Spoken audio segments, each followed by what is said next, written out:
Assalamualaikum warahmatullahi wabarakatuh.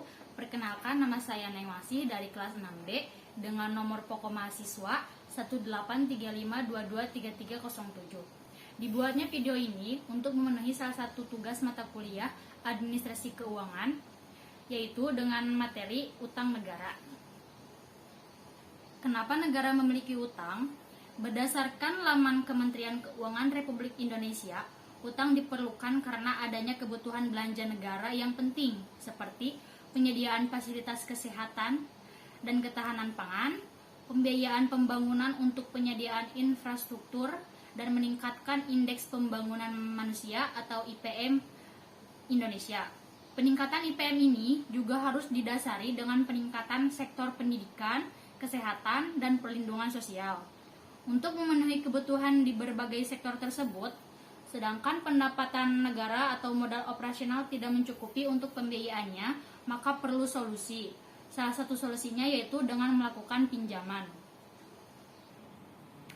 Pengertian dari utang negara itu sendiri yaitu, berdasarkan Undang-Undang Nomor 1 Tahun 2004, utang negara merupakan jumlah uang yang wajib dibayar pemerintah pusat dan atau kewajiban pemerintah pusat yang dapat dinilai dengan uang berdasarkan peraturan perundang-undangan yang berlaku, perjanjian, atau berdasarkan sebab lain yang sah.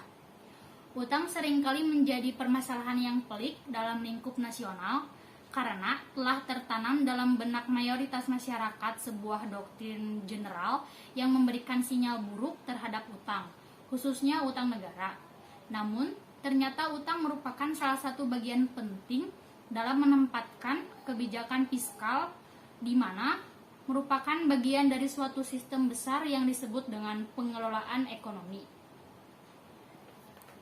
Utang negara terbagi menjadi pinjaman dan surat berharga negara.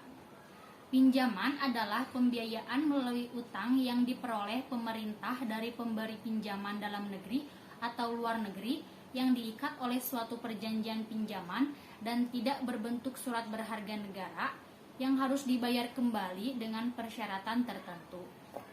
Pinjaman terbagi menjadi dua, yaitu pinjaman dalam negeri dan pinjaman luar negeri. Pinjaman dalam negeri merupakan jenis pinjaman yang dilakukan oleh pemerintah yang diperoleh dari lender dalam negeri, dalam hal ini yaitu BUMN atau pemerintah daerah, yang harus dibayar kembali dengan persyaratan tertentu sesuai dengan masa berlakunya. Adapun pemanfaatan pinjaman dalam negeri yaitu sebagai alternatif sumber pembiayaan untuk menutupi gap pembiayaan jangka pendek dalam rangka pemenuhan defisit APBN, mendukung pemberdayaan produksi industri strategis dalam negeri, dan mendukung pembangunan infrastruktur. Pinjaman luar negeri merupakan setiap pembiayaan melalui utang yang diperoleh pemerintah dari lender luar negeri yang diikat oleh suatu perjanjian dan tidak berbentuk surat berharga negara yang harus dibayar kembali dengan persyaratan tertentu. Sumber pinjaman luar negeri dapat berasal dari bilateral, multilateral, dan kreditor swasta asing atau KSA. Pinjaman luar negeri terdiri dari yang pertama, pinjaman tunai, dapat berupa pinjaman program, standby loan, pembiayaan likuiditas jangka pendek, pembiayaan kontingensi, pembiayaan permodalan, dan lain-lain yang pencairannya bersifat tunai. Yang kedua, pinjaman kegiatan, merupakan pinjaman yang digunakan untuk membiayai kegiatan tertentu. Kegiatan ini dapat bersifat tangible atau pembangunan ataupun pengadaan, maupun intangible yaitu kapasitas building atau scholarship. Selanjutnya, fungsi dari adanya utang negara ini diantaranya yang pertama, menutupi defisit anggaran. Yang kedua, menutupi kekurangan kas atas kebutuhan kas jangka pendek dalam pelaksanaan belanja yang tidak dapat ditunda. Yang ketiga, solusi dalam penataan portofolio utang pemerintah yang tentu dimaksud untuk mengurangi beban belanja untuk membiayai utang dalam APBN di tahun-tahun berikutnya.